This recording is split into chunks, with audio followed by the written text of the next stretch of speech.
Huwag na wag lalayo sa mga kasama kapag nasa hindi matao na beach. Kasi baka mamaya, magulat kayo sa bigla niyong makita.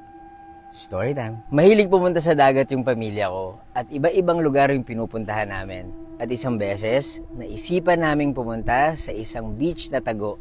Hindi dinadayo ng maraming tao. Gusto namin yon para mukhang solo namin yung buong dagat. Pero nung pumunta kami doon, may ibang pamilya na lumalangoy. Pero layo-layo naman kami sa isa't isa kaya okay lang. Sakto lang yung buhangin. Ang importante naman sa amin hindi basta-bastang lumalalim yung tubig. Nung bandang hapon, sinabihan ako ng pinsan ko na gusto raw niyang pumunta sa may dulong parte ng beach. Samahan ko raw siya. Ako nga pala si Budget, mahilig ako mag-story time. Hindi niyo pa ako pina-follow i-follow niyo na ako. Kaya naglakad kami. Medyo malayo-layo rin yung napuntahan namin Hindi namin napansin yung distansya kasi napasarap yung kwentuhan namin. Tapos, biglang tumawag sa akin yung nanay ko sa cellphone. Hinahanap kami kasi kailangan na raw namin umuwi. Sakto dahil dumidilim na.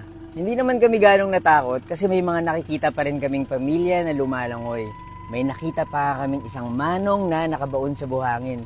Kita lang yung ulo niya. Sinilip ko yung mukha ng manong pero bigla akong nahiya kasi natutulog siya. Gusto ko sanang gisingin pero mahimbing yung lalaki. Pagdating namin sa cottage, nagliligpit na sila ng gamit. Tapos bigla kaming pinagalitan ng tita ko. Nagulat ako kasi yung tita ko na yun, palabiro yun Hindi yun basta-basta nagagalit. Ang sabi niya, kung saan-saan kayo pupunta, alam nyo ba na may nawawalang lalaki dito nung isang araw? Katawan lang yung nakita pero walang ulo.